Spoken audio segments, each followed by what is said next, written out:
Hello guys, मैं तुम सबके लिए लेके आ चुका हूँ मार्शल मैजिक का एपिसोड नंबर 3 और ये भी काफ़ी ज़्यादा मज़ेदार होने वाला है, तो इसे पूरा ज़रूर देखना। तो ज़्यादा देरी ना करते हुए स्टार्ट करते हैं। Let's get started. तो एपिसोड की शुरुआत में हमें बताया जाता है कि एक बंदे ने पिछली बार टूर्नामेंट में सिंगल हैंडली 9 बंदों को हराया था और उसका नाम होता है मैक्रॉन। और हमें देखने के लिए मिलता है वही म्यूजिक वाला बंदा होता है ये। और फिर हमें क्या देखने के लिए मिलता है कि रायन और मैक्रॉन दोनों एक दूसरे के खिलाफ खड़े होते हैं और मैक्रॉन जो होता है वो चुटकी बजाता है और एकदम ही पियानो आ जाता है और फिर वहाँ पर वो पियानो बजाना स्टार्ट करता है। बहुत ही ज़्यादा देर तक बजाता है यार, लिटरली। और बजाने के बाद जब वो पूरी तरीके से तैयार हो जाता है तो बोलता है कि डिवाइन मशीनरी तो बस एक टाइटल है, देखना होगा हम दोनों में ताकतवर कौन है। और हमें देखने के लिए मिलता है रायन और वो दोनों एक दूसरे से फाइट करना स्टार्ट कर देते हैं।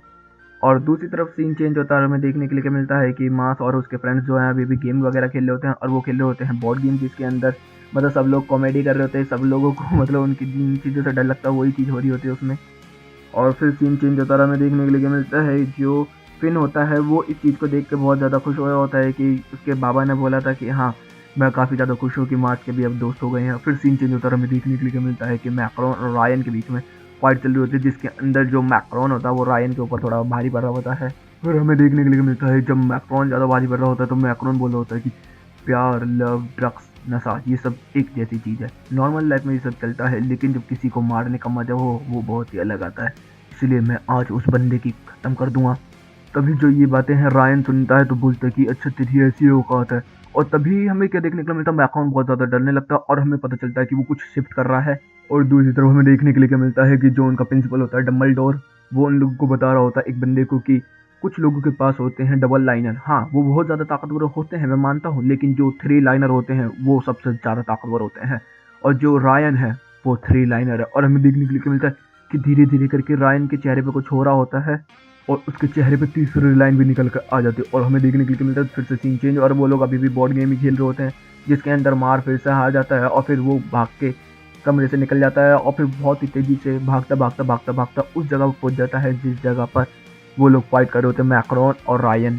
फिर सीन में हमें देखने के लिए क्या मिलता है, जो रायन होता है वो बोलता है कि जो मार्स है वो कोई बुरा बंदा नहीं है, वो इस चीज़ के साथ पैदा हुआ है तो हम लोग उसे क्या हो सकते हैं कि हम उसे छेड़े या परेशान करें या उन्हें तकलीफ दें। वो इस चीज़ के साथ पैदा हुआ है तो हुआ है। तो इतने में जो मैक्रोन है वो कहता है कि मुझे फ़र्क नहीं पड़ता कि वो क्या पैदा हुआ है क्या नहीं पैदा हुआ, बस मेरे को तो मज़े लेने हैं और उसे ख़त्म करना है, उसकी सांसें रोकनी है। तो अब मैं हमला करने वाला हूँ। और तभी हम देखते हैं कि उसके साथी भी तैयार हो जाते हैं और तीनों के तीनों बंदे एक ही साथ उसके ऊपर अटैक कर देते हैं। लेकिन फिर हमें सीन चेंज होता है और हमें देखने के लिए क्या मिलता है कि जो ट्रिपल लाइनर होते हैं वो डबल लाइनर के मुकाबले उनके बाप से भी बाप होते हैं। और जो ट्रिपल लाइनर होते हैं वो गॉड के द्वारा चूज किए जाते हैं और उनकी ताकत बहुत ही ज़्यादा होती है। जो उनकी छड़ी होती है मतलब डंडी होती है उसकी वो असली फॉर्म को दिखा सकते हैं। और हम लोग को देखने के लिए क्या मिलता है कि जो सी वो बोलता है कि वो अपनी फॉर्म को दिखा सकते हैं, तभी रायन अपने डंडी की छड़ी की फॉर्म को पूरी तरीके से दिखाता है और हमें देखने के लिए मिलता है कि पूरा का पूरा बहुत तगड़ा ब्लास्ट होता है। और फिर वो एक काली सी शॉट निकालता है और उससे पूरा के पूरे आसमान को और पूरी ज़मीन को चीरता हुआ निकल जाता है।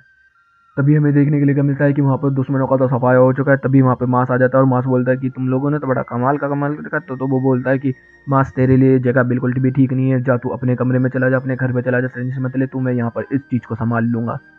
दूसरी तरफ हमें देखने के लिए मिलता है जो मैक्रोन होता है वो अपने लोगों को बचा के निकल आता है, लेकिन मैक्रोन को ज़्यादा चोट नहीं पहुंची होती, लेकिन उसके दोस्तों को बहुत ज़्यादा चोट पहुंची होती है। तो जो उसके दोस्त होते हैं वो बोल रहे होते हैं सॉरी मैक्रोन, मैं हम लोग तेरा साथ नहीं दे पाए। तो वो बोलते हैं कि कोई बात नहीं, अब आएगा मज़ा। फिर हम लोग को देखने के लिए क्या मिलता है कि सीन चेंज होता है और जो मास होता है उसने डॉट को और फिन को अपने कॉइन्स दिए होते हैं, जिसकी वजह से वो भी टूर्नामेंट में हिस्सा ले सकें। और हमें देखने के लिए मिलता है कि सब लोग अपने टूर्नामेंट के बारे में सोच ही रहे होते हैं कि अब हमारा एग्जामिनेशन आने वाला, हम लोगों को क्या करना होगा क्या करना होगा क्या करना होगा। और दूसरी तरफ हम लोगों को देखने के लिए मिलता है जो मास होता है वो अपने पापा से बात कर रहा होता है और जो उसका पापा होता है वो बोल रहा होता है कि सॉरी बेटा, मेरी वजह से तुझे ये सब करना पड़ रहा है, क्या तू अच्छी लाइफ जी रहा था लेकिन अब तेरे को इतनी सारी परेशानियां हो रही है। तो वो बोलता है कि कोई बात नहीं पापा, मैं आपके लिए कुछ भी कर सकता हूँ।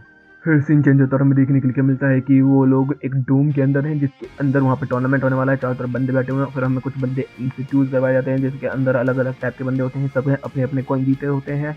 और हम लोग को उसमें देखने के लिए क्या मिलता है कि फिन, डॉट, लेंस और मैक्रोन ये सब भी होते हैं। और दूसरी तरफ सीन चेंज होता है, हमें देखने के लिए क्या मिलता है कि जो मास है वो उधर की तरफ आ ही रहा होता है स्टेडियम की तरफ। तभी जो स्टैंड वाला बंदा है वो बोलता है कि तू ह्यूमन के नाम पे एक कलंक है, तू बहुत ही ज़्यादा घटिया और बेकार है, मैं देखता हूँ तू कैसे जीतता है। तो वो बोलता है कि अपने कपड़े उतार के, हाँ मेरा मसल बाइसेप काम कर रहा है, ट्राइसेप काम कर रहा है, चेस्ट काम कर रहा है, तू देखता रह, देख कैसे मैं इन लोगों की थूत पीटता हूँ। और हम लोग को क्या देखने के लिए मिलता है कि मास भी वहाँ पर एंटर कर चुका है, मतलब 12 बंदे एक दूसरे के खिलाफ फाइट करने वाले हैं यहाँ पर, या फिर क्या हो तो टूर्नामेंट में रेस लेने वाले हैं। और हमें देखने के लिए मिलता है जैसे ही मार्स वहाँ पर आता है सब लोगों से बोलते हैं कि घर भाग घर भाग घर भाग, तू कबाड़ है तू कबाड़ है, और सब भी देखने के लिए मिलता है कि सब लोग ऐसे ही बोल रहे होते हैं उसे। फिर हम लोग को क्या देखने के लिए मिलता है, जो फिन होता है वो जाके मार्स को समझाने की कोशिश कर रहा होता है, तो मार्स बोलता है मुझे फर्क ही नहीं पड़ रहा भाई। और फिर हमें देखने के लिए मिलता है कि जो अनाउंसमेंट होती है वो बताती होती है कि ये जो गेम है वो है सर्वाइवल गेम, जिसके अंदर हम लोग इसको कहते हैं डेंट वेरी हंट। और उसमें बताया जाता है कि तुम्हें सर्वाइव करते हुए जाना है और वहाँ पर एक की है वो लेके आना है, वरना तुम सब फेल हो जाओगे, और जो जीतेगा वो सिकंदर, जो हारा वो बंदा। और हमें देखने के लिए मेरा सामने मॉन्स्टर भी होते हैं उसके अंदर, मतलब बहुत ज़्यादा खतरनाक लड़ाई होने वाली है। तो यहीं पर एपिसोड भी खत्म हो जाता है। तो गाइस वीडियो चली तो वीडियो को लाइक कर देना, चैनल को सब्सक्राइब कर देना, कमेंट बॉक्स में भी प्यारी प्यारी बातें भर देना। Okay guys, bye bye, thank you for watching.